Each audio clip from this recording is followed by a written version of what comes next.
Hello and welcome to the channel of Adhyayan defence academy.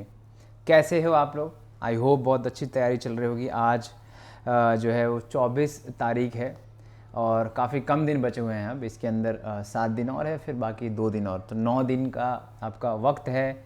9 दिन में मुझे लगता है आप काफ़ी अच्छे से रिवाइज़ कर रहे होंगे और रिवीजन के लिए हेल्प लेकर के हम आते हैं आपके लिए। तो आज का जो टॉपिक है वो है हीट एंड थर्मोडायनेमिक्स। इसके बाद 4 और चैप्टर्स बचेंगे, उसको भी मैं जल्दी से जल्दी वो कवर कर दूंगा। ये मेरे बारे में थोड़ी सी जानकारी है। इसके नीचे जो 6 और लेक्चर हैं, इसके पहले जो 6 और लेक्चर हैं वो भी आप ज़रूर देख लीजिए। डिस्क्रिप्शन बॉक्स में इसका लिंक है और यहाँ पे आई बटन में भी आपको मिल जाएगा। ओके, तो चलिए शुरू करते हैं बिना वक्त बर्बाद किए हुए। तो आज का टॉपिक हमारे लिए हीट एंड थर्मोडायनेमिक्स है। हीट एंड थर्मोडायनेमिक्स से क्वेश्चंस आते हैं, बहुत ज़्यादा तो नहीं थर्मोडायनेमिक्स से आएगा, लेकिन हीट ट्रांसफ़र और कैलोरीमेट्री से ज़रूर आता है, और प्लस थर्मल एक्सपेंशन। ठीक है, तो चलिए शुरू करते हैं। मेन बेसिक कॉन्सेप्ट जो है वो हम यहाँ पे आपको क्लियर करेंगे। कुछ जो है जो न्यूमेरिकल्स हैं या फिर प्रीवियस ईयर क्वेश्चंस हैं वो भी हम डिस्कस करेंगे एट द एंड पे, तो पूरा एंड तक ज़रूर आप देखिए। ठीक है, ओके। तो इसमें हम क्या क्या कवर करने वाले हैं? तो in this lecture we will be covering temperature scale, that is very important for NDA. उसके बाद कैलोरीमेट्री है। ओके, उसके बाद हीट ट्रांसफ़र है। Heat transfer is also very important. After that there is thermodynamics. In thermodynamics we use heat exchange, we use work done by the gas, we use change internal energy. तो इन सब का relationship हम उसके अंदर देखेंगे। उसके बाद थर्मल एक्सपेंशन से भी कुछ क्वेश्चंस देखने को मिले हैं पिछले कुछ 5 से 6 सालों में, है ना। तो ये सब हम करेंगे इसके अंदर। ठीक है, तो आप बने रहिए, ये चारों 500 चीज़ों हम कवर करेंगे। ठीक है, तो सबसे पहले हम बात करेंगे टेम्परेचर स्केल की। किसकी बात करेंगे हम? टेम्परेचर स्केल की। चलो, तो टेम्परेचर स्केल क्या होता है भैया? तो टेम्परेचर स्केल असल में जो है टेम्परेचर के बारे में हमें बताता है। टेम्परेचर की रीडिंग हम उसके अंदर देख सकते हैं। तो टेम्परेचर की रीडिंग देखने के लिए कुछ तो यूनिट यूज़ करना पड़ेगा, तो उसी को हम असल में स्केल कहते हैं। और टेम्परेचर क्या है? तो टेम्परेचर कुछ एक नंबर है जिससे कि हम हॉट या कोल्ड फील करते हैं। सपोज करो there are 2 blocks and if you touch the first one you are getting hotter, you are feeling hotter compared to the second one। तो इसका मतलब अगर ऐसा गर्म का अनुभव हो रहा है तो इसको हम ज़्यादा नंबर देंगे। मान के चलो हमने 70 दे दिया। इससे ठंडे का अनुभव हो रहा है तो इसको हम मान के चलो कि हमने 10 डिग्री दे दिया। तो ये 10 जो है वो डिग्री सेल्सियस एक तरीके का यूनिट हुआ या स्केल हुआ जिसके अंदर हम डिफाइन करते हैं। तो ज़्यादा गर्म है तो उसको हॉट कहते हैं और उसका ज़्यादा नंबर। कम गर्म है जिसको हम कोल्ड कहते हैं। तो ये एक तरीके से डिग्री है, degree of hotness and coldness, है ना। अब ये 70 और 10 क्यों ऐसा हमको ठंडा और गर्म लगता है? तो आप भी पता है कि जो अपना नॉर्मल टेम्परेचर है बॉडी का वो 37 डिग्री सेल्सियस है ना। तो उससे ज़्यादा अगर हम कुछ चीज़ छूते हैं तो हमारे अंदर हीट एनर्जी आ जाती है, जिसको हम हीट ट्रांसफ़र कहते हैं, है ना। तो वो हमको गर्म लगने लगता है, हमारे अंदर एनर्जी आ रही है तो हम गर्म फील करेंगे ऑब्वियसली। अगर 10 वाले को टच करेंगे तो हमसे एनर्जी निकल रही है तो हम ठंडा फील करेंगे। तो कुछ ये जो है वो सेंस हम कर पाते हैं और इसको ही हम टेम्परेचर कहते हैं। क्लियर है यहाँ तक? चलो, उसके बाद यहाँ पे 3 पॉपुलर टेम्परेचर स्केल हैं। सेल्सियस है ना, क्या क्या है भाई साहब? तो सेल्सियस है, उसके बाद फ़ारेनहाइट है, फिर उसके बाद केल्विन है ना। तो ये जो 3 है टेम्परेचर स्केल वो इस तरीके से हैं। उसके बाद इन तीनों के अलावा, ये तीनों तो पॉपुलर हैं, है ना, कुछ और भी हैं जैसे कि र्यूमर, उसके बाद रैंकाइन, फिर उसके बाद जो है ये 2 और जो हैं काम में आते हैं, पर ज़्यादा हम उसका यूज़ नहीं करते। अंडरस्टूड? अब ये इंपॉर्टेंट हमारे लिए यही 3 है, सेल्सियस, फ़ारेनहाइट और केल्विन। तो इन सब में हमको रिलेशनशिप इस्टेब्लिश करने आना चाहिए। ओके, तो यहाँ पे देखो तीनों स्केल हमने बनाया है, सेल्सियस, फ़ारेनहाइट और केल्विन। ओके, 3 अलग अलग स्केल हैं। तो स्केल तो हमने बना दिया, लेकिन जो इसकी प्रॉपर्टी है वो तो स्केल के हिसाब से वेरी नहीं करेगी, वो तो एक रीडिंग है। ठीक है, तो हमने क्या किया, थर्मोमीटर लिया, ऐसे ही है, मान के चलो thermometer, and in that thermometer there is mercury in the bottom. Okay, in some kind of extension is there, उसके अंदर हम रखते हैं, और जैसे ही उसको आप टच कराते हो हीट एनर्जी उसको मिलती है, it expands. So there is a space in between, बीच में कुछ स्पेस होता है, उस स्पेस में ये मूव कर जाता है ऊपर। जितना मूव करेगा उसके हिसाब से आप रेटिंग देते हो। अच्छा, ये यहाँ पे मूव किया है, अच्छा ये 30 लिखा हुआ है। लेकिन अगर फ़ारेनहाइट होगा तो कुछ और लिखा होगा, केल्विन होगा तो कुछ और लिखा होगा, तो वही है। लेकिन सब में जो ये लेंथ है वो सब में समान आया होगा। सब में जो लेंथ है वो कितना आया होगा, एक ही आया होगा, क्योंकि उसको स्केल में क्या लिखा है उससे क्या लेना देना, एक्सपेंशन तो जो प्रॉपर्टी है उसके हिसाब से होगा। तो हमने तीनों स्केल में ऐसा समझ लो कि एक्सपेंशन सेम हुआ है, लेंथ में सब सेम है। ओके, तो सेल्सियस में एक नंबर लिखा था जिसको हम सी बोल रहे हैं, फ़ारेनहाइट में कुछ और रीडिंग आई तो उसको एफ बोल रहे हैं, नंबर वो न्यूमेरिकल वैल्यू अलग हो सकता है, और केल्विन में उसको हमने के बोला।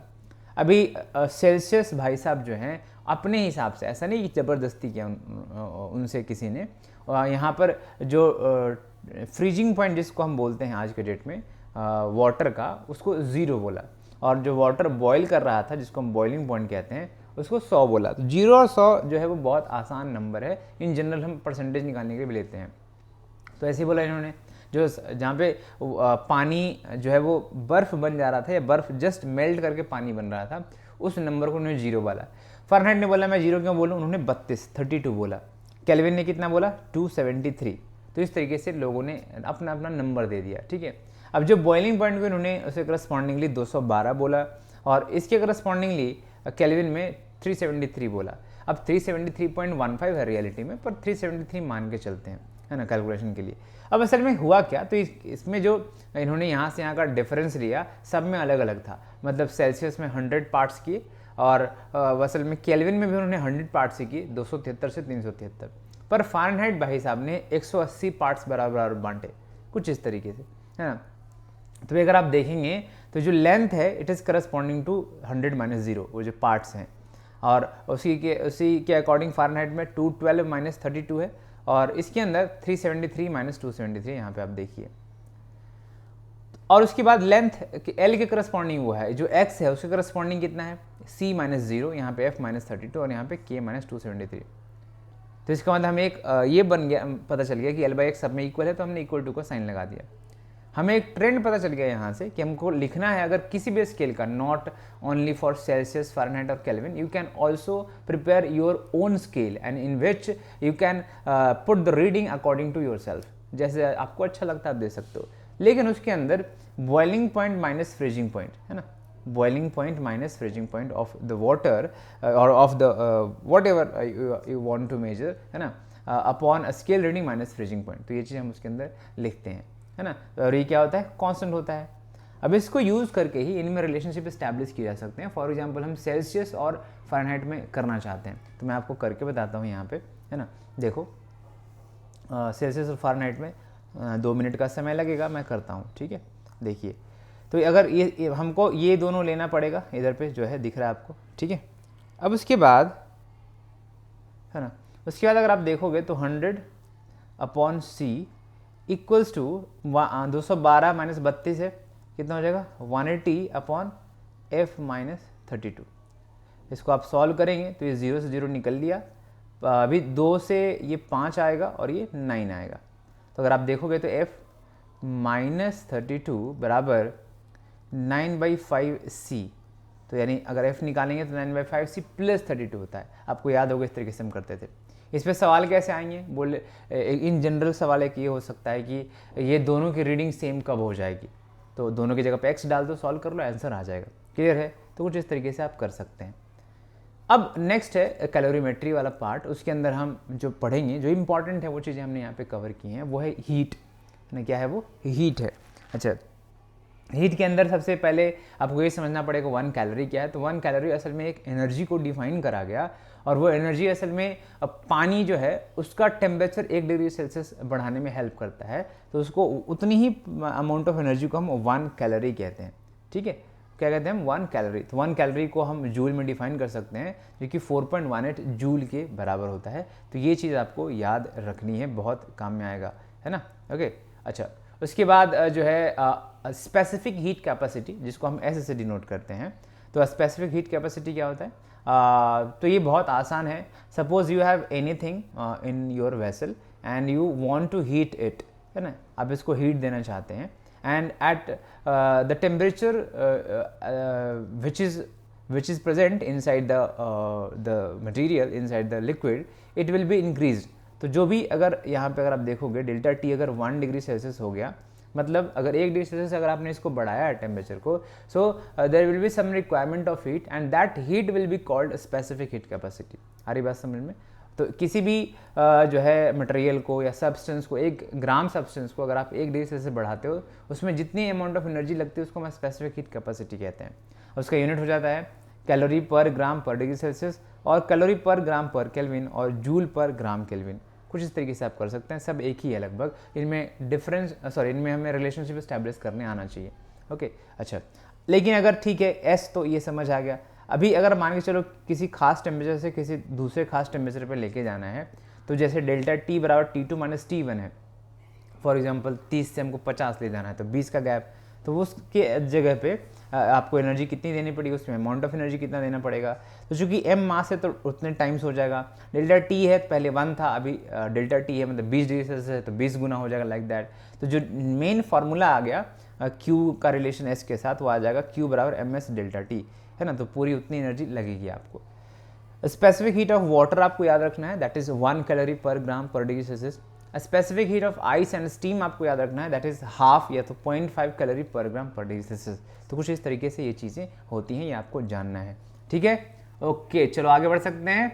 ओके माय डियर स्टूडेंट्स, चलो आगे बढ़ते हैं, है ना। अब भाई हीट कैपेसिटी क्या होता है?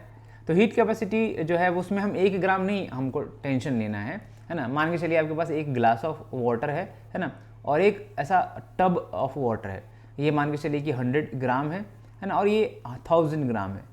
आ रही बात समझ में? तो अगर एक चीज़ आपको ध्यान देना है, दोनों में पानी ही है, क्या है दोनों में वाटर है, तो स्पेसिफिक हीट कैपेसिटी दोनों में बराबर होगा, इसका भी एस इसका भी एस। लेकिन अगर अमाउंट ऑफ एनर्जी अगर आप दोगे, है ना, इसमें अगर 1 डिग्री सेल्सियस बढ़ाना है, इसका भी 1 डिग्री सेल्सियस बढ़ाना है, तो ये इसमें ज़्यादा एनर्जी लगने वाला है, क्योंकि 1000 ग्राम है। ओके, 1 ग्राम नहीं है, कितना 1000 ग्राम, तो 1 डिग्री सेल्सियस दोनों को बढ़ाना है, तो इसमें असल में MS लगने वाला है। और MS क्या हो जाएगा, इसमें 100 ग्राम है तो कितना लगेगा, 1 ग्राम को 1 डिग्री सेल्सियस से बढ़ाने के लिए 1 कैलोरी लगता है, 100 ग्राम है तो 100 कैलोरी लगेगा, और इसमें कितना लगेगा, 1000 कैलोरी लगेगा। अरे बस समझ में। तो ये जो 1000 कैलोरी इसमें ज़्यादा है, इसमें 100 कैलोरी कम है, तो आपको ये इस चीज़ को हम हीट कैपेसिटी कहते हैं। यानी हम कह सकते हैं ग्लास ऑफ वाटर की हीट कैपेसिटी कम है compare to a tub of water, है ना। तो हीट कैपेसिटी के अंदर 1 ग्राम वाला कॉन्सेप्ट नहीं रहता। जितना भी अमाउंट ऑफ वाटर है या जितने भी अमाउंट ऑफ सब्सटेंस है, उसको 1 डिग्री सेल्सियस से बढ़ाने के लिए हम जो ये यूज़ करते हैं टर्म, उसको हम हीट कैपेसिटी कहते हैं, that is generated by H। Clear है? ओके, वेरी गुड, है ना। चलिए, तो इसका यूनिट क्या हो जाएगा, तो यानी हो गया H बराबर MS। क्या हो गया फॉर्मूला, H बराबर MS, ठीक है। तो अभी H बराबर MS है, तो आपको डेल्टा क्यों निकालना हो, तो H डेल्टा टी सिंपली करना है। तो यहाँ से H का क्या हो गया यूनिट, ये हो गया कैलोरी पर डिग्री सेल्सियस। कैलोरी इधर डेल्टा Q या Q अपॉन डेल्टा T, मतलब कैलोरी पर डिग्री सेल्सियस हो गया, या तो जूल पर केल्विन, या तो joule per degree Celsius, like that. आ रही बात समझ में? This is heat capacity. उसके बाद लैटेंट हीट है, जिसको हम L से डिनोट करते हैं। Latent heat is something that is required, it is a amount of heat जो कि रिक्वायर्ड होता है 1 ग्राम सब्सटेंस के लिए, उसको फेज चेंज जब करना होगा तो ऐसी हीट लगेगी, है ना। और ये कब होता है, ये कांस्टेंट टेम्परेचर पे ऐसा होता है। मतलब आइस है 1 ग्राम 0 डिग्री सेल्सियस पे, वाटर है 1 ग्राम 0 डिग्री सेल्सियस पे, तो ऐसा करने के लिए कुछ अमाउंट ऑफ हीट लगेगा। तो यहाँ पे इन जनरल जो आपको याद रखना है वो है 80 कैलोरी पर ग्राम, है ना। तो इसको हम लैटेंट हीट ऑफ फ्यूजन कहते हैं। आइस से पानी बना तो लैटेंट हीट ऑफ फ्यूजन, है ना। और उसके बाद अगर आइस वाटर से वेपर बना तो उसको लैटेंट हीट ऑफ वेपराइजेशन कहते हैं। 2 तरीके का होता है। इसका यूनिट क्या हो जाएगा, तो अमाउंट ऑफ, अगर मान के चलो 1 ग्राम है तो ऐसा L, अगर M मास है तो कितना लगेगा, ये लगेगा डेल्टा Q बराबर M इंटू L। आ रही बात समझ में? उतना गुना हो जाएगा। तो यहाँ पे अगर हम L निकालेंगे इसका यूनिट, तो जूल पर kg ही आने वाला है, डेल्टा Q अपॉन M। आ रही बात समझ में? तो कुछ इस तरीके से हम कर सकते हैं। ओके, चलिए तो फिर हम आगे बढ़ते हैं।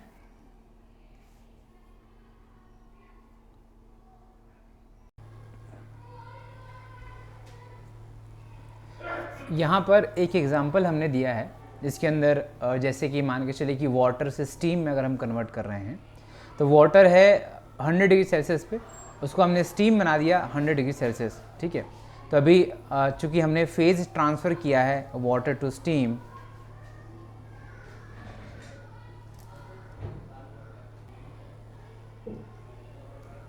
तो इसके अंदर 536 कैलोरी पर ग्राम एनर्जी देनी पड़ेगी, है ना। चूँकि 1 ग्राम के लिए हमें इतनी एनर्जी देनी पड़ रही है, इसीलिए इसको हम, और फेज चेंज हुआ है इसके अंदर, इसलिए हम इसको लैटेंट हीट बोलेंगे, और ये वेपराइजेशन बोलेंगे इसको, लैटेंट हीट ऑफ वेपराइजेशन। तो कितना हो जाएगा ये हो जाएगा 536 कैलोरी पर ग्राम, ये आपको याद रखना है।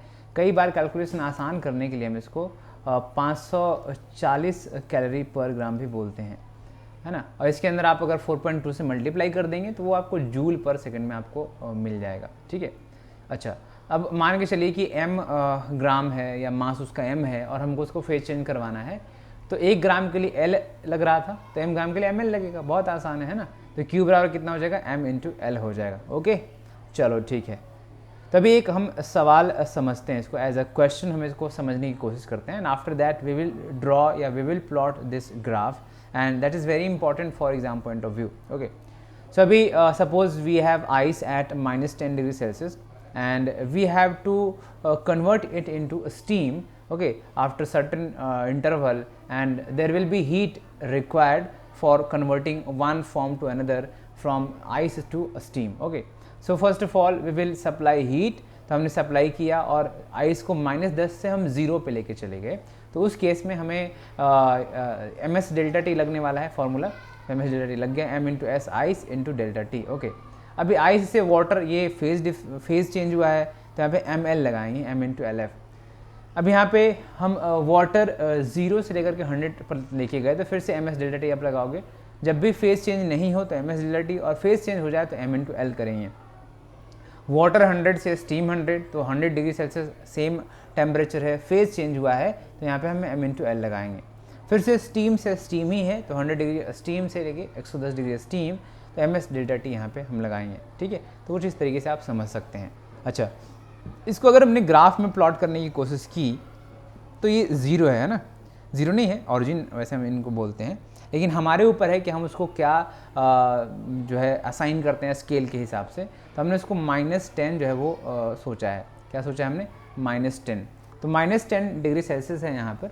उसके बाद जैसे जैसे टाइम बढ़ रहा है, टाइम के बीच है ये, तो वैसे वैसे इसका टेम्परेचर भी बढ़ेगा, इसलिए ग्राफ कुछ इस तरीके से हुआ है, ठीक है। तो टाइम बढ़ा और टेम्परेचर बढ़ा, और उसके बाद 0 पे जाने के बाद इसका फेज चेंज होगा -10 से 0 तक, ये सेंसिबल हीट बोलते हैं, और यहाँ पे हम स्पेसिफिक हीट कैपेसिटी वाला फॉर्मूला यूज़ करेंगे, और ये सॉलिड फेज ही है। और 0 पे आने के बाद अब ये सॉलिड से लिक्विड में कन्वर्ट होना शुरू हो जाता है, और थोड़ा समय के बाद ये 0 पर ही रहता है, लेकिन सारा का सारा सॉलिड कन्वर्ट हो जाता है लिक्विड में, इसलिए ये वाला जो है यहाँ से लेके यहाँ तक वो सॉलिड प्लस लिक्विड दोनों है।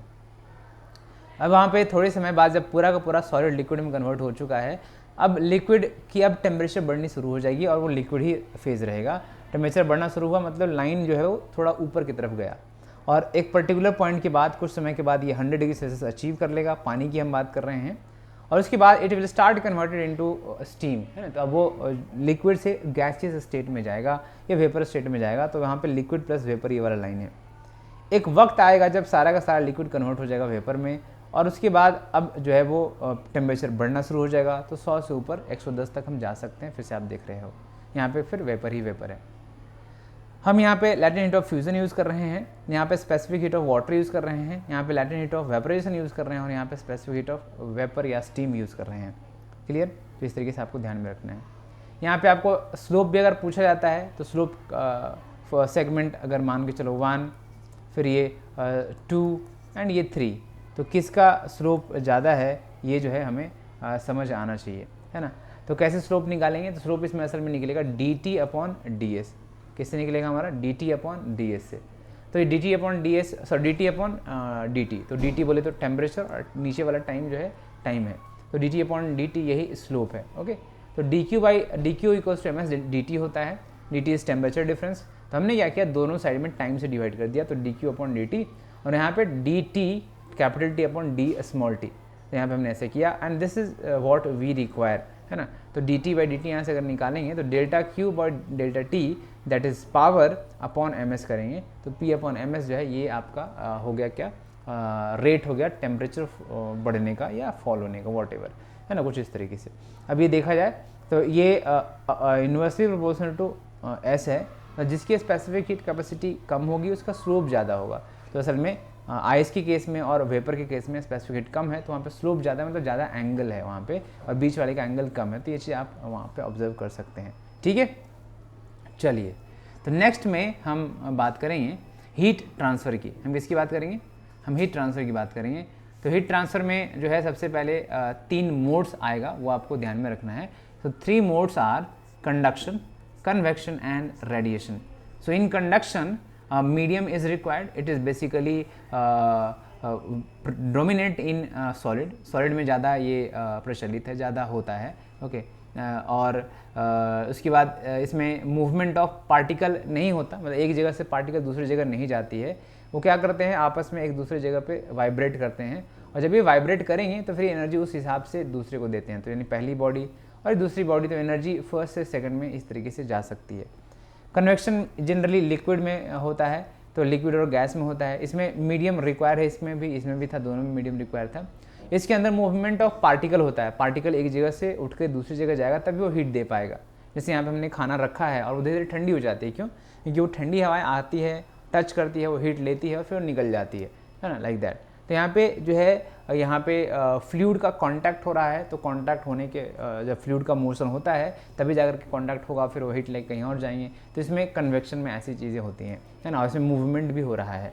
ठीक है, उसमें उसके बाद है रेडिएशन। रेडिएशन में क्या होता है, उसमें मीडियम रिक्वायरमेंट नहीं होता, उसके अंदर वो इलेक्ट्रोमैग्नेटिक वेव्स जो होते हैं वो एनर्जी का ट्रांसफ़र एक जगह से दूसरी जगह करते हैं। मान के चलो गर्म यहाँ पे तवा रखा है या लोहा रखा हुआ है, आयरन बार है, तो उस केस में वहाँ से अपने आप आपको हीट मिलती रहती है ना। जब आपको हीट मिलती है तो वो असल में कैसे मिल रही है, आपने तो टच नहीं किया फिर भी मिल रही है हीट, तो कैसे हीट मिल रही है, वो रेडिएशन के थ्रू हीट मिल रही है, तो ये आपको समझना पड़ेगा। इसमें इलेक्ट्रोमैग्नेटिक वेव्स जो है वो होते हैं। ओके, चलिए नेक्स्ट हम बात करेंगे इसकी इक्वेशंस वगैरह की। तो कंडक्शन में सबसे पहला जो आपको जानना है वो ये वाला इक्वेशन जानना है, जो कि हीट ट्रांसफ़र का रेट आपको बताएगा किस रेट से हीट का ट्रांसफ़र हो रहा है। तो किस रेट से हीट का ट्रांसफ़र मतलब 1 सेकंड में कितनी जूल एनर्जी वो एक जगह से दूसरी जगह जा रही है, कितनी कैलोरी एनर्जी एक जगह से दूसरी जगह जा रही है। तो उसको हम dQ/dt से रिप्रेजेंट करेंगे, and it is equals to KA into delta T. Delta T का मतलब higher temperature minus lower temperature, T1 minus T2/L, है ना। तो ये चीज़ हम करने वाले हैं। तो ये फॉर्मूला आपको याद रहना चाहिए, where K is thermal conductivity, okay, A is cross sectional area and L is length, है ना, और T1 minus T2 is the difference and temperature difference between the ends. Okay, तो ये जो है आपका कंडक्शन का ये इक्वेशन है, इसको किरचॉफ्स लॉ भी कहते हैं। ओके, अब इसको डिफरेंशियल फॉर्म में हमने ऐसा लिखा है, और भी तरीके हो सकते हैं, लेकिन जो ज़्यादा इंपॉर्टेंट है वो हम बात करेंगे। इसमें हमने Ka को नीचे अगर हम लेके आ जाएँ तो कुछ इस तरीके से बनेगा, T1 minus T2/L/K, and this L/K is called nothing but, यहाँ देखिए ये कहलाता है RTH। क्या कहलाएगा ये? RTH। ठीक है, तो RTH का मतलब क्या हो गया? Thermal resistance. क्या बोलेंगे भाई साहब हम इसको? Thermal resistance. अगर आप इसको थोड़ा सा एनालॉजी यूज़ करोगे जो हमने करंट में पढ़ा था, तो dQ/dt is nothing but current. तो करंट बराबर temperature difference upon resistance, and resistance is L/K। इसको हम थर्मल रेसिस्टेंस कहते हैं। ओके, तो ये आपको समझ आया होगा, आई होप। तो इस तरीके से आप याद रखिए, बहुत आसान जाने वाला है ये। ठीक है, नेक्स्ट। अभी इसमें क्या पूछा जाता है, इसमें पूछा जाएगा आपसे कि थर्मल रेसिस्टेंस की यूनिट क्या होगी, है ना। तो यूनिट कैसे निकालेंगे? तो suppose this is dQ/dt, okay, and this equals to T1 minus T2/RTH। So here if you want to calculate the unit for RTH, so you can easily calculate dQ/dt is nothing but energy per second, that means watt will be there, और ये उधर जाएगा तो ये kelvin है असल में, and cross multiply आप करेंगे तो RTH उधर जाएगा और वॉट नीचे आएगा, तो केल्विन पर वॉट होने वाला है। तो इस तरीके से आप समझ सकते हो, है ना। तो कितनी एक वॉट अगर आपने एनर्जी दिया तो कितना टेम्परेचर का डिफरेंस आया, उसको ही हम थर्मल रेसिस्टेंस के फॉर्म में हम कर सकते हैं। ठीक है, यूज़। उसके बाद थर्मल कंडक्टिविटी का फॉर्मूला हमें निकालना है। तो इसके अंदर RTH बराबर L/K हमने पढ़ा है। RTH को हम समझ ही गए कि ये असल में क्या है, केल्विन पर वॉट है। तो हमने क्या किया, इसको K को हमने सेपरेट करने की कोशिश की, K को इधर कर दिया, L/A, और RTH नीचे आ गया। ठीक है, अब यहाँ से यूनिट हमको निकालना है, तो यहाँ से हम अगर करेंगे तो देखो RTH का कितना होता है, केल्विन पर वॉट। तो यहाँ पे हम लोग यहाँ पे लेंथ L के लिए हम लोग मीटर यूज़ करने वाले हैं, नीचे में इधर हो जाएगा मीटर स्क्वायर इंटू केल्विन पर वॉट, है ना। तो यहाँ पे क्या हो जाएगा, मीटर से एक कैंसिल हो जाएगा, तो केल्विन पर मीटर केल्विन पर वॉट मीटर या मीटर सॉरी उल्टा कर दिया हमने, ओहो हो ये गलत कर दिया हमने, 1 सेकेंड सी, यहाँ पे क्या गलती हो गई ये देखो, यहाँ पे हम क्या करेंगे 1/RTH है, तो RTH असल में क्या था केल्विन पर वॉट, तो क्या हो जाएगा वॉट पर केल्विन, तो यहाँ पे क्या हो जाएगा मीटर स्क्वायर था नीचे, ऊपर मीटर से कैंसिल होकर वॉट पर मीटर केल्विन बना, तो ये इसका यूनिट हो जाएगा। अब इसके बाद आपको सीखना है कॉम्बिनेशन ऑफ रेसिस्टर्स, है ना, तो जो थर्मल कंडक्टर है उसका हम कॉम्बिनेशन करने वाले हैं, है ना, तो जैसा आपने इलेक्ट्रिसिटी में पढ़ा था वैसे ही यहाँ भी हो जाता है। तो हमको पता है कि अगर ये इस तरीके से बार लगा हुआ है, रॉड लगा है, तो इसके अंदर एक क्रॉस सेक्शनल एरिया, लेंथ और थर्मल कंडक्टिविटी है इसकी मौजूद। तो T1 और T2 दो टेम्परेचर हैं, अलग अलग डिफरेंस है ना टेम्परेचर का। तो यहाँ पे हम इस तरीके से दो पॉइंट हमने रिप्रेजेंट कर दिया इसके लिए, और उसके बाद ये जो रेसिस्टेंस है उसको हमने ऐसे सिम्बलाइज कर दिया, and we know the R would be L/K, okay, so here we can write current will be depending upon the temperature difference, that is dQ/dt, और temperature difference T1 - T2 upon R, इस तरह से कर सकते हैं, okay. तो electrical analogy है, और अगर इसको हमें कंबाइन करना है तो हमने जाना है कि सीरीज और पैरेलल दो होते हैं, जैसे इलेक्ट्रिसिटी में होता है वैसे इसके अंदर भी होगा, ओके। तो यहाँ पे R1 और दूसरा हमने R2 ले लिया, तो T1 और T2 के बीच हमने R1 और R2 दो रेसिस्टर्स लगाए हैं, तो उनका इक्विवेलेंट R1 और R2 मिलकर के R इक्विवेलेंट लिखने वाले हैं, and that will B R1 + R2 series में है, तो हम R1 + R2 को L/K 111 यूज़ करेंगे, और L2 भी K2A कुछ इस तरीके से यूज़ करेंगे। पैरेलल कॉम्बिनेशन में क्या हो जाएगा कि इस तरीके से आप दो रेसिस्टर बना लोगे, इसके अंदर इट इज़ नॉट श्योर कि करंट सेम होगा, but it is sure that the temperature difference would be same, या तो हम वोल्टेज जो पोटेंशियल डिफरेंस बोलते हैं वो सेम होने वाला है ना। तो अभी R1 और R2 को हम यहाँ पे अगर देखें तो ये हो जाएगा हमारा ये पैरेलल में, और पैरेलल में फॉर्मूला होता है 1/R equivalent equals to 1/R1 + 1/R2, कुछ इस तरीके से होता है ना। तो यहाँ पे R इक्विवेलेंट का फॉर्मूला इस तरीके से आप कर सकते हो, और ये चीज़ हो सकता है, बहुत आसान है, ठीक। उसके बाद है हमारा रेडिएशन। रेडिएशन क्या होता है? तो रेडिएशन हमारा होता है आपका ये आपका ऐसा कुछ स्फीयर है, और इससे हमारी एनर्जी जो है वो निकल रही है, और एनर्जी जो निकल रही है वो निकल रही है रेडिएशन के फॉर्म्स में, और रेडिएशन में जो एनर्जी का रेट हो जाएगा dQ/dt, that will be equals to σA/T⁴। तो ये हमारा स्टीफन बोल्ट्जमान लॉ होता है, जिस तरीके से dQ/dt हमने उधर KA∆T/L पढ़ा था, है ना, वैसे ही यहाँ भी σA/T⁴ हो जाएगा। तो ब्लैक बॉडी के लिए हम लोग यूज़ करते हैं। अगर कोई जनरल बॉडी है तो उसके बीच क्या हो जाता है, हम उसमें एक E लगाते हैं, क्या लगाते हैं हम E, जिसको हम इमिसिविटी कहते हैं, dQ/dt बराबर σEA/T⁴, ओके। इमिसिविटी जो डिपेंड करता है वो डिपेंड करता है आपका कि बॉडी कैसी है। E ब्लैक बॉडी के लिए 1 होता है, पर दूसरों के लिए E जो है वो लेस देन 1 हो जाएगा, ठीक है। तो कुछ इस तरीके से हम कर सकते हैं। इसमें सिग्मा की वैल्यू कितनी होती है 5.67 × 10⁻⁸ वॉट पर मीटर स्क्वायर केल्विन 4, ठीक है, ओके, ठीक है। अब हम ब्लैक बॉडी के बारे में सीखेंगे, है ना। ब्लैक बॉडी में क्या होता है, एक तरीके की आइडियल बॉडी है जो कि सारे एनर्जी ऑब्जर्व कर लेती है। जैसे ये ब्लैक बॉडी है मान के चलिए, है ना, तो इसमें आप जो भी एनर्जी फॉल कराएंगे ना, ऐसा नहीं कि कुछ ये रिफ्लेक्ट करने वाला है या ट्रांसमिट कर देगा, उससे होकर के गुजर गई एनर्जी, नहीं, ऐसा नहीं होगा। ये सारी एनर्जी रख लेगा, 100 जूल भेजा तो 100 जूल रख लिया, तो सारी एनर्जी जो ऑब्जर्व कर ले उसको हम ब्लैक बॉडी कहते हैं, है ना। और इसमें एक और ख़ास बात है, ये एक अच्छा एमिटर भी है, एनर्जी ऑब्जर्व कर लिया, अब वो रेडिएशन करेगा, रेडिएटर कहो या एमिटर कहो एक ही बात है। तो ब्लैक बॉडी एक अच्छा एब्जर्वर भी है और एक अच्छा एमिटर भी है ना। तो एक और पॉइंट आपको याद रखना है कि कोई भी बॉडी जो कि अच्छा एब्जर्वर होता है, गुड एब्जर्वर, वो एक अच्छा एमिटर भी होगा। वो एब्जॉर्व करके एनर्जी रख नहीं सकता, उसको छोड़ना ही पड़ेगा, अदरवाइज टेम्परेचर उसका बहुत हॉट हो जाएगा। तो ये किरचॉफ्स लॉ से समझ आता है हमको, है ना, जो है ये चीज़ें, ठीक है। तो अभी good absorber is a good emitter, ये आपको ध्यान में रखना है। और जो बैड एब्जॉर्वर है, अगर हीट कम एब्जॉर्व कर रहा है तो एमिट भी हीट कम ही करेगा, ठीक है। तो न्यूटन्स लॉ ऑफ कूलिंग अब हमें सीखना है। इसके ऊपर सवाल इंजीनियरिंग में भी आते हैं, अपने डिफेंस एग्ज़ाम में भी आते हैं, तो हम ये सीखते हैं क्या है, ठीक है। देखो अब इसमें एक फॉर्मूला है जो कि आपको याद रखना है, दैट इज़ dT/dt। ये ऊपर वाला T टेम्परेचर के लिए है ना, और नीचे वाला जो T है स्मॉल वो टाइम के लिए है। तो इसको रेट ऑफ कूलिंग कहते हैं ना। जैसे मान लीजिए कि 65 से लेकर के वो 60 ये टेम्परेचर का डिफरेंस है, मतलब 5 डिग्री का जो है वो लॉस हुआ है। तो इसको हम कूलिंग कहेंगे और रेट ऑफ कूलिंग इसका नाम होता है ना। और उसके बाद तो जब ये आप बॉडी यहाँ से यहाँ ये कूल हो ही गया है तो बॉडी की एक खास टेम्परेचर रही नहीं, तो हमने जो ये टी एवरेज लिखा है वो इसी के लिए लिखा है। ये वहाँ पे असल में बॉडी का इंस्टेंटेनियस टेम्परेचर लिखना चाहिए, पर इंस्टेंटेनियस कुछ होता नहीं है, इसके अंदर कोई एक खास टेम्परेचर है नहीं, वो तो कूल हो रहा है, तो हम इसका एवरेज टेम्परेचर लेंगे। तो इस केस में हमारे एग्जांपल में 62.5 लेंगे, तो बॉडी का एवरेज टेम्परेचर है ना। उसके बाद इस सराउंडिंग का टेम्परेचर है ना, तो सराउंडिंग में मान के चलिए 20 डिग्री सेल्सियस है या 30 डिग्री सेल्सियस है, तो आप वो रखोगे।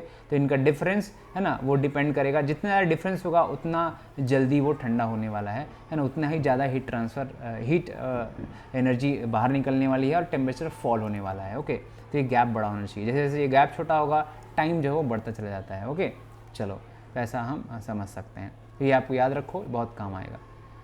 उसके बाद है हमारा विंस डिस्प्लेसमेंट लॉ। तो विंस डिस्प्लेसमेंट लॉ में क्या है, इसको ऐसा आप समझ सकते हैं कि मान के चलिए आपके पास एक रॉड है ना, ये जो रॉड है आयरन का रॉड है, ऐसा पकड़ के चलो। रॉड को हमने हीटअप करना शुरू किया। जब हम इसको हीटअप करना शुरू करेंगे तो स्टार्टिंग में मतलब ऐसे भी हल्का सा हीट किया, मान के चलो 100 डिग्री सेल्सियस पे या फिर 80 डिग्री सेल्सियस पे, और वहाँ से गर्मी निकल रही है, पर हमें फील हो रहा है थोड़ा थोड़ा।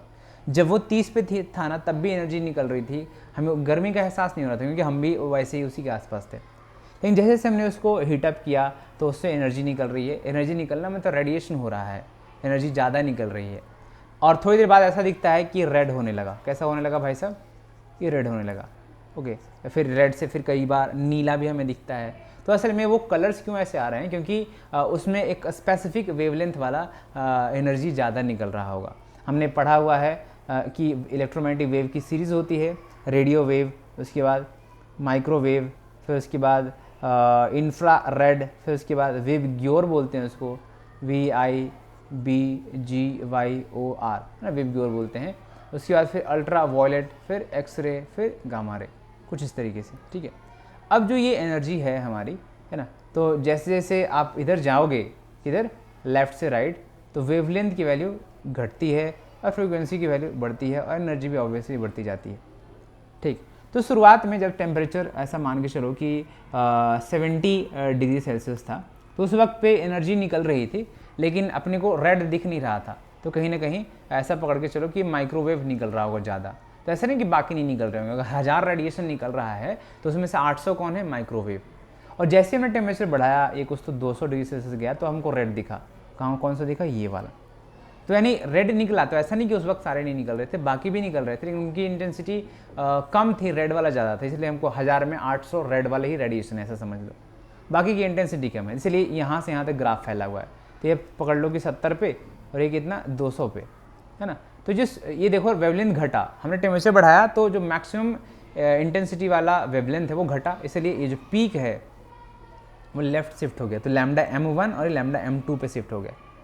अभी हमने और भी एनर्जी बढ़ाई और भी टेम्परेचर बढ़ाया, तो फिर वो वाइट हो जाता है, वो कॉम्बिनेशन हो जाता है इन सब का, हाँ। तो इधर पे शिफ्ट हो रहा है, और भी एनर्जी बढ़ाओगे तो फिर अल्ट्रा वायलेट ज़्यादा हो जाएगा, फिर एक्सरे ज़्यादा हो जाएगा। तो जैसे जैसे आप एनर्जी बढ़ाते हो तो वैसे पीक जो इंटेंसिटी वाला वेवलेंथ है वो ज़्यादा हो जाता है। बाकी भी होते हैं, तो कुछ ये चीज़ हमें समझना है। यानी जो ये है हमारा lambda corresponding to maximum intensity है ना, wavelength corresponding to maximum intensity is inversely proportional to temperature. जैसे आप टेम्परेचर बढ़ाते हैं वैसे वैसे वो वेवलेंथ घटता जाता है, लेफ्ट की तरफ शिफ्ट होता है। तो वहाँ पे भी लेफ्ट की तरफ शिफ्ट हुआ है। उनका प्रोडक्ट कांस्टेंट हो जाता है। कांस्टेंट क्या है, वो B है, और B का वैल्यू 2.898 इंटू 10⁻³ मीटर केल्विन ऐसा होता है। आ रही बात समझ में आपको? तो कुछ इस तरीके से आपको ध्यान देना है, ठीक है, ओके। अभी जो है हम क्या करेंगे, हम इसके बाद ये अपना ओवर हो गया विंस डिस्प्लेसमेंट लॉ, ये आपको ध्यान में रखना है ना। अब हम बात करेंगे थर्मोडायनामिक्स की। किसकी बात करेंगे हम थर्मोडायनामिक्स की बात करेंगे। तो थर्मोडायनामिक्स की बात कर लेते हैं। तो सबसे पहला जो उसमें लॉ है जो कि आपको याद रखना है, that is zeroth law. Zeroth law क्या कहता है ना, जीरोथ लॉ जीरोथ लॉ में क्या कहता है कि कोई भी दो बॉडी अगर तीसरे के साथ थर्मल इक्विलिब्रियम में है, तो इसका मतलब आपस में वो बॉडी, दोनों बॉडी भी थर्मल इक्विलिब्रियम में होगा। जैसे कि A और C के बीच डायाथर्मिक वॉल है, तो इसके अंदर एनर्जी का ट्रांसफ़र हो रहा है आपस में, तो ये दोनों का टेम्परेचर सेम हो जाएगा थोड़ी समय बाद। अगर ये 20 पे स्टार्टिंग में है और ये 50 पे है तो ये दोनों इक्विलिब्रियम में पहुंच जाएंगे, है ना, कहीं बीच का वैल्यू उनको मिल जाएगा। और वैसे ही अगर ये बी और सी भी थर्मल इक्विलिब्रियम में चला जाएगा, है ना, एक कॉमन हो जाएगा, तो ए सी के साथ थर्मल इक्विलिब्रियम में, बी सी के साथ थर्मल इक्विलिब्रियम में। अब चूंकि ए बी के भी डायरेक्ट हीट का ट्रांसफर नहीं हो रहा है, यहाँ पे एडियाबेटिक वॉल लगा है। एडियाबेटिक वॉल का मतलब आपस में हीट एक्सचेंज नहीं हो सकता। तो चूंकि सी के साथ दोनों थर्मल इक्विलिब्रियम में है, तो कह सकते हैं दिस इंप्लाइज ए और बी भी थर्मल इक्विलिब्रियम में होगा। आ रही बात समझ में? क्या हो जाएगा, ए और बी भी आपका थर्मल इक्विलिब्रियम में होगा। तो ये हमें जो है 0th लॉ में समझ में आता है और इससे हमें टेम्परेचर के बारे में आइडिया मिलता है। ओके, तो ये चीज़ आपको याद रखना है। ओके, नेक्स्ट है हमारा first law of thermodynamics. First law of thermodynamics में क्या होगा कि सपोज करो कि कोई आपके पास गैस है ना, सिलेंडर के अंदर क्या रखा है, गैसेस रखे हैं, और गैस जो है उसको आप हीटअप दे रहे हो, उसको आप एनर्जी दे रहे हो। तो एनर्जी देने के बाद क्या होगा, एनर्जी आपने दिया, डेल्टा क्यू आपने एनर्जी दी, तो एनर्जी दो चीज़ों में जा सकता है। एक कि वो गैस एक्सपैंड करे और इसके ऊपर इसको आगे धक्का मारे, इससे आपको आउटपुट एनर्जी का मिल जाए, है ना, तो वर्क आउटपुट मिल जाए, that is work DW। Okay, and उसके बाद मान के चलो 100 जूल एनर्जी आपने ऐड की थी, तो सारा का सारा वर्क में कन्वर्ट नहीं हो सकता, क्योंकि हीट एक ऐसी एनर्जी है जो कि आप सारा कन्वर्ट कभी नहीं कर पाओगे, है ना। वो इसको हम लो ग्रेड एनर्जी बोलते हैं। ये इंजीनियरिंग में वैसे पढ़ाया जाता है, लेकिन आपको मैं थोड़ा सा बता रहा हूँ। Low grade energy, high grade energy वो एनर्जी है जिसको आप 100% कन्वर्ट कर पाओगे, वो इलेक्ट्रिसिटी है, इलेक्ट्रिकल एनर्जी है। पर हीट एनर्जी एक ऐसी एनर्जी है जिसको आप पूरी तरीके से कन्वर्ट नहीं कर पाएंगे। तो ऐसा पकड़ के चलिए कि 70% कन्वर्ट हो गया, 70 जूल जो है वो वर्क बन गया। तो बाकी जो 30 जूल बचा हुआ है वो क्या है, वो चेंज इन इंटरनल एनर्जी है, वो उसका एनर्जी को बढ़ाने में वो चीज़ लग गया। क्लियर है क्या? तो कुछ इस तरीके से होता है। तो ये बेस्ड ऑन एनर्जी कंजर्वेशन ये इक्वेशन लिखा गया, dq बराबर du प्लस dw। ओके, तो कुछ इस तरीके से आप लिख सकते हो। ओके, अच्छा ऐसा है। उसके बाद हमें ध्यान में क्या रखना है कि वर्क और हीट जो है ये दोनों पाथ फंक्शन है ना। पाथ फंक्शन का मतलब ये हो गया कि रास्ते पर डिपेंड करेंगे, किस तरीके का प्रोसेस है, वो आप लेके कैसे गए हो, एक्सपैंड किया है कि हमने कॉम्प्रेस किया है, तो इसके ऊपर ये डिपेंड करता है। लेकिन जो चेंज इन इंटरनल एनर्जी है वो एक पॉइंट फंक्शन है, वो इनिशियल और फाइनल पॉइंट पे ही बस डिपेंड करेगा। तो डेल्टा यू बराबर ये होता है formula F/2 NR delta T, मतलब चेंज इन टेम्परेचर। तो टेम्परेचर इनिशियल देखो, फाइनल देखो और उससे कर लो, उससे कोई फ़र्क नहीं पड़ता है कि आपने पाथ कौन सा चूज़ किया है। ओके, तो ये दोनों चीज़ें आपको समझ आनी चाहिए। ओके, ये केमिस्ट्री में भी है तो आपको वहाँ से भी थोड़ा बहुत आपने कुछ याद रखा होगा, है ना। उसके बाद इंपॉर्टेंट है अपने लिए ideal gas equation. Ideal gas equation क्या होता है, that is PV = nRT। Here P is pressure लिखा है यहाँ पे, V इज वॉल्यूम, है ना, of the gas, volume of the container, या तो गैस हम बोल सकते हैं। वो असल में फ्री स्पेस होता है, गैस का वॉल्यूम और कंटेनर का वॉल्यूम ऑलमोस्ट एक ही हो जाता है ना। इसके बाद N बराबर नंबर ऑफ मोल्स, है ना। R is gas characteristic constant and T is absolute temperature and the temperature will be put in kelvin. उसको टेम्परेचर को हम किस में पुट करेंगे, केल्विन में पुट करते हैं, ठीक है। उसके बाद जो है, उसके बाद कुछ प्रोसेस हैं जो कि हमको जानने चाहिए, जैसे कि है आइसोबारिक प्रोसेस। आइसोबारिक प्रोसेस में क्या होता है, इसमें P बराबर कांस्टेंट होता है ना। तो यहाँ पे हमको वर्क डन निकालना है, तो हमको क्या करना पड़ेगा, PdV करना पड़ेगा। ओके, तो ये फॉर्मूला है जो कि आपको याद रखना है। जब P कांस्टेंट है आप बाहर निकालेंगे तो dV का integration that is P into delta V, ये फॉर्मूला हो जाएगा। उसके बाद इसको कन्वर्ट किया जा सकता है NR डेल्टा T में, है ना। किस में कन्वर्ट किया जा सकता है, NR डेल्टा T में। ओके, चलो नेक्स्ट हम बात करेंगे आगे। इससे पहले आपको मैं ये जानकारी दे दूं कि अभी हमने लॉन्च किया है नया ऐप। ओके, उस ऐप में आपको जानकारी मिल जाएगी, जो लेटेस्ट वीडियोज हैं वो आपको मिल जाएंगे। आपको मिल जाएगा उसके अंदर जो PDF नोट्स हैं इस लेक्चर के, वो आपको मिल जाएगा। कुछ आपको प्रीवियस ईयर क्वेश्चंस भी मिल जाएंगे। पाथ फाइंडर का इसके अंदर आपको एक्सेस दिया हुआ है, वो आप देख सकते हो, जो कि NDA के लिए काफ़ी अच्छी बुक मानी जाती है, ठीक है। तो अभी आगे बढ़ते हैं, ठीक है, चलो। उसके बाद है हमारा आइसोबारिक प्रोसेस। तो आइसोबारिक प्रोसेस में क्या होता है, इसमें वॉल्यूम कांस्टेंट होता है ना। तो वॉल्यूम अगर कांस्टेंट हुआ तो फिर क्या हो जाएगा, वर्क डन हमें निकालना है। तो वर्क डन बराबर क्या हो जाएगा, P डेल्टा V, जो हम अभी हमने फॉर्मूला पढ़ा था, work done equals to integration of PdV। तो चूंकि वॉल्यूम कांस्टेंट है तो dV कितना हो जाएगा, 0 हो जाएगा। तो पूरी चीज़ कितनी हो गई भाई साहब, 0 हो गई।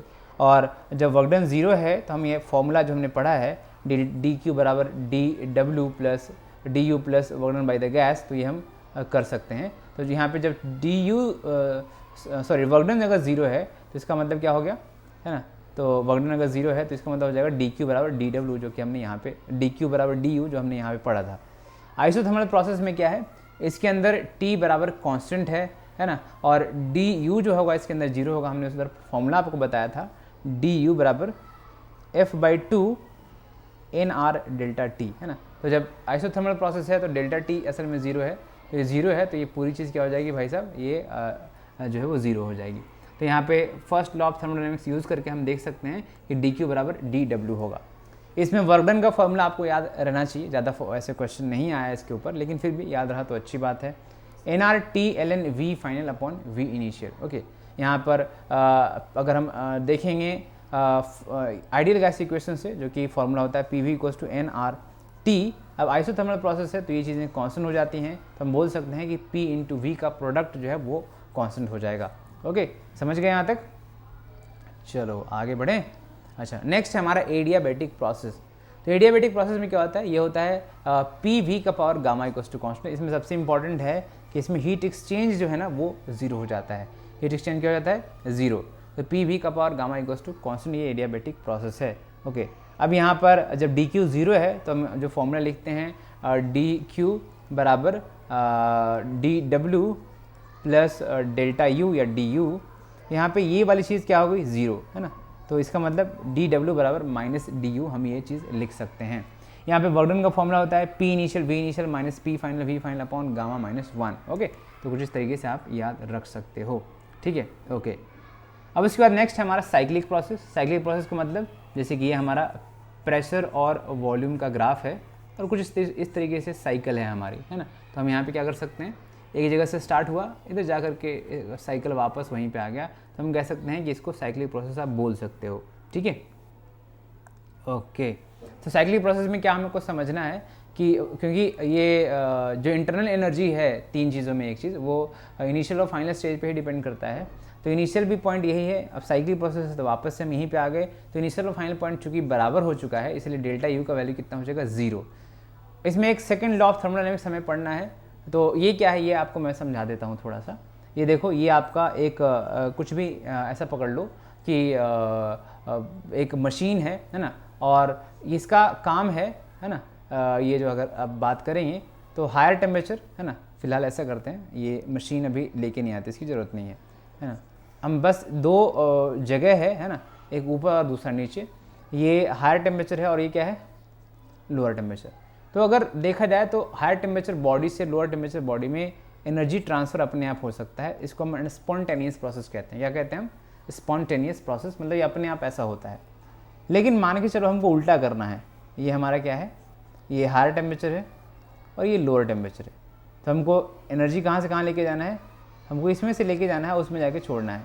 ऐसा होता है असल में, कब होता है, जैसे रेफ्रिजरेटर, उसके अंदर आपने जहाँ पे आप अपना फूड प्रोडक्ट रखते हो या कुछ भी फ्रूट्स रखते हो, वहाँ का स्पेस का एनर्जी कम है और वो चीज़ें हमें ठंडी करनी है, हमें फ्रूट्स को ठंडा करना है, आइसक्रीम को ठंडा करना है। तो उस छोटी सी जगह से एनर्जी निकाल करके बाहर निकाल रहा है, मतलब वो ऑलरेडी लोअर टेम्परेचर पे तो है ही, यहाँ से हम एनर्जी निकाल करके ऊपर भेज रहे हैं। तो सोचो कि लोअर से हायर टेम्परेचर पर भेजना स्पॉन्टेनियस है क्या, नहीं, दिस इज नॉट स्पॉन्टेनियस, है ना। लेकिन ऐसा भी हम करते हैं, ऐसा पॉसिबल है। कैसे, without the help of any machine we can not do this. तो हमको एक मशीन लेके आना पड़ता है जिसको हम ये कंप्रेसर कहते हैं। तो असल में ये रेफ्रिजरेटर हो सकता है, ये हीट पंप हो सकता है। तो हम एनर्जी को यहाँ से यहाँ अगर हम ट्रांसफ़र करेंगे तो फिर हम जो है बोल सकते हैं कि हाँ, यहाँ से ये एनर्जी जा रही है, और उसके लिए हमें कुछ वर्क एक्स्ट्रा करना पड़ता है, बाहर से वर्क करना पड़ता है, तब जाकर के ये पॉसिबल हो पाता है। वही से लिखा है, it is not possible to extract heat from lower temperature reservoir and to transfer it to higher temperature reservoir, है ना, without any external work. Okay, तो एक्सटर्नल वर्क आपको करना पड़ता है, तब जाकर के ये चीज़ पॉसिबल है, अदरवाइज ये पॉसिबल नहीं है। ये सेकेंड लॉ ऑफ थर्मोडायनेमिक्स के अंदर आता है।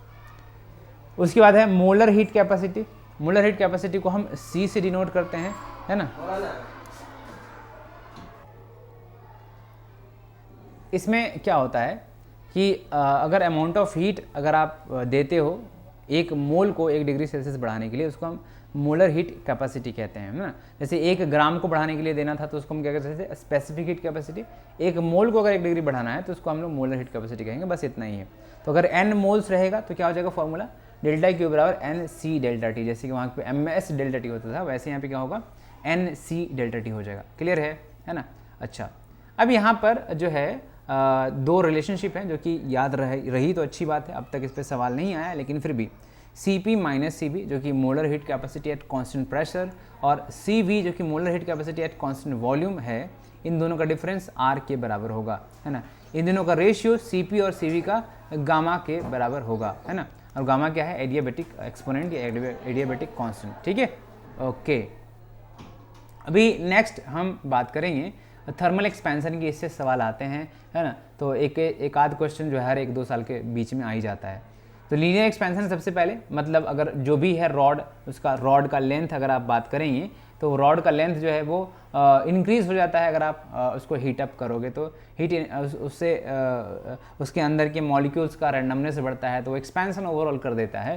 तो एल इनिशियल बड़ा है एल फाइनल से, जो बीच का डिफरेंस है उसको हम डेल्टा एल कह रहे हैं, है ना। तो change in length okay is equals to L final minus L initial.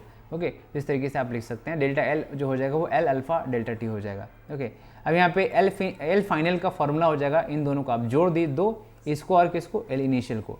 L initial को हम एल लिख सकते हैं, तो L into 1 plus alpha delta T, L को हम एल इनिशियल भी लिख सकते हैं। ओके, अब यहाँ से एल क्या है आपका इनिशियल लेंथ, और डेल्टा टी है टेम्परेचर डिफरेंस, और अल्फा क्या है thermal coefficient of linear expansion. Okay, areal expansion में क्या होता है, इसमें एरिया चारों तरफ से बढ़ता है, तो ए फाइनल बराबर A into 1 plus 2 alpha delta T. यहाँ पे आप बीटा भी कह सकते हैं इसको प्रोडक्ट करने से ऐसा मिलता है।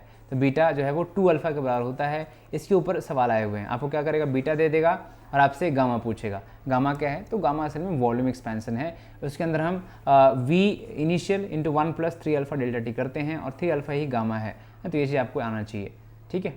उसके बाद एक और चीज़ है anomalous behaviour of water.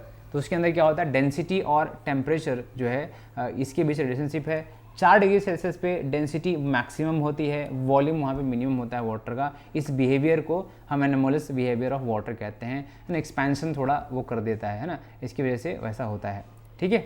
Okay, अभी जो है हम नेक्स्ट बात करेंगे। अभी हम आ जाते हैं नेक्स्ट इस क्वेश्चन के अंदर। इस क्वेश्चन में बोला है कि in which of the following phenomena do heat waves travel along a straight line path with the speed of light. Okay, तो स्पीड ऑफ लाइट के बराबर जो है वो हीट वेव की स्पीड है। तो असल में इलेक्ट्रोमैग्नेटिक वेव के फॉर्म में जहाँ पर एनर्जी ट्रांसफ़र होता है वही इसका आंसर होगा। तो इलेक्ट्रोमैग्नेटिक वेव के फॉर्म में कहाँ होता है भाई साहब, तो ये थर्मल रेडिएशन के केस में होता है ना। तो ये चीज़ आप बहुत भली भांति जानते हो, तो इसका आंसर ये हो जाने वाला है, ठीक है। ये आया था NDA 2 2019 में, ठीक है। नेक्स्ट हम बात करेंगे जो कि 2020 में आया था। ऐसे सवाल आते हैं, आसान सवाल होते हैं, मुश्किल नहीं होते। Which one of the following types of radiations has the smallest wavelength. तो हमने आपको सीरीज लिख के दिखाई थी, मैं फिर से दिखाता हूँ। रेडियो वेव पहले होता है, उसके बाद माइक्रोवेव, उसके बाद इंफ्रा रेड, फिर उसके बाद विब ग्योर होता है ना, VIBGYOR विब ग्योर। उसके बाद होता है अल्ट्रा वायलेट, फिर होता है एक्स रे, फिर होता है गामा रे। ओके, तो अगर आप देखेंगे तो लेफ्ट से राइट में, है ना, लेफ्ट से राइट में इस तरीके से वेवलेंथ घटता चला जाता है। तो स्मॉलेस्ट वेवलेंथ किसका होगा, ये होगा गामा रे का। गामा आंसर नहीं है, एक्स रे होगा इसके अंदर, क्योंकि बाकी और सबका वेवलेंथ ज़्यादा है। ओके, उसके बाद हम बात करेंगे NDA 1 2021 में एक आया था, which one of the following is the lowest possible temperature. Okay, तो 0 degree Celsius is not the lowest, -73 नहीं, गलत है, -73 नहीं, -273 सेल्सियस को हम 0 केल्विन कहते हैं, एंड 0 केल्विन से नीचे कुछ भी नहीं होता है ना। तो ये सबसे लोएस्ट हो गया, बहुत आसान है। ओके, इसके बाद है numerically 2 thermometers, 1 in Fahrenheit scale, another in Celsius scale, shall read same at. आपको पता है मैंने स्टार्टिंग के स्लाइड्स में आपको बताया है, F = 9/5 C + 32 इसका फॉर्मूला होता है फ़ारेनहाइट और सेल्सियस को रिलेट करने के लिए। दोनों में आप x डाल के रखोगे, बोला है सेम रीडिंग है, तो 9/5 C की जगह x डाल दिया + 32, x सॉल्व करोगे तो -40 डिग्री सेल्सियस आएगा, ये आंसर है। -40 डिग्री सेल्सियस या -40 डिग्री फ़ारेनहाइट आप दोनों यूज़ कर सकते हैं, both are equal. Okay, in the next question हम जो है वो पढ़ रहे हैं, what is the mass of material whose specific heat capacity is 400 joule per KG per degree Celsius for a rise in temperature from 15 to 25 when heat received is 20 joule. यहाँ पे formula लगाएंगे डेल्टा क्यू बराबर M S delta T, and delta Q is nothing but 20 kilo joule, यानी 20 into 10⁻³ joule हो जाएगा। M का value कितना, M का वैल्यू है आपका निकालना है ना, इंटू एस जो है स्पेसिफिक हीट कैपेसिटी दे रखी है 400 जूल पर केजी, ऐसा ही में है, कोई दिक्कत नहीं है। डेल्टा टी कितना हो जाएगा, 15 से 25 बोले तो 10, 0 यहाँ पे 0 0, ये 1000 से चला गया। एम बराबर 20/4 बोले तो एम बराबर 5 केजी जो है वो आंसर आया। बहुत आसान है रे भैया, है ना, ये डी आंसर हो जाएगा। ओके चलो next, the specific latent heat या simply latent heat of vaporisation of a substance is the quantity of heat needed to change unit mass from, चूंकि अब यहाँ पे वेपराइजेशन की बात करी है ना, तो change need to change unit mass from, तो यानी फेज चेंज करने वाला है, तो क्या हो जाएगा, वेपर से लेकर के लिक्विड या लिक्विड से वेपर, हम ऐसा कुछ करेंगे। तो liquid to vapour with the change of temperature गलत है, liquid to vapour without change of temperature, है ना, विदाउट चेंजिंग सही है ये वाला पार्ट। उसके बाद जो है vapour to liquid without the change in temperature, तो अभी आपको ध्यान देना होगा, दोनों लगभग एक ही है, लेकिन ये देखो क्या बोला है, ये बोला है specific latent heat of vaporisation of substance is the quantity of heat needed to change unit mass. Okay, तो यहाँ से लिक्विड टू वेपर, यहाँ पे वेपर टू लिक्विड, वेपराइजेशन है तो आपको लिक्विड टू वेपर आपको करना पड़ेगा। और दूसरे को क्या बोलते हैं, हीट ऑफ कंडेंसेशन, है ना, लैटेंट हीट ऑफ कंडेंसेशन मतलब वेपर से लिक्विड, और वेपराइजेशन मतलब लिक्विड से वेपर। तो आंसर क्या हो जाएगा, बी हो जाएगा, ये सही जवाब है। समझ गए? ओके चलिए, अब ये हमारा ओवर हो चुका है इस बार का revision. Okay, heat and thermodynamics हमने काफ़ी अच्छे से किया। इसके नोट्स आपको कैसे मिलेंगे, तो आप गूगल प्ले स्टोर पे जाइए, अध्ययन डिफेंस एकेडमी, वहाँ पे डाउनलोड करिए, और उसके बाद वहाँ पे फ्री मटेरियल सेक्शन में जाइए, क्रैश कोर्स होगा, क्रैश कोर्स के नीचे बहुत सारे PDF हैं, उसके अंदर आप डाउनलोड कर सकते हो। ये देखो इंपॉर्टेंट बुक्स है, इसके अंदर आपको PDFs मिल जाएंगे। जनरल एबिलिटी टेस्ट के यहाँ पे क्वेश्चंस पेपर हैं, PYQ के यहाँ पे मैथमेटिक्स के भी वैसे ही क्वेश्चन पेपर हैं। आई होप आपको अच्छे से ये लेक्चर समझ आया होगा। इस पूरे वीडियो तक बने रहने के लिए, देखने के लिए बहुत बहुत धन्यवाद, है ना। अगर आपको कुछ और आपको बोलना है तो आप कमेंट में लिख सकते हैं, हमें अपने दोस्तों के साथ शेयर करिए। जल्दी ही नेक्स्ट वीडियो में मिलते हैं, तब तक के लिए जय हिंद, जय भारत, थैंक यू।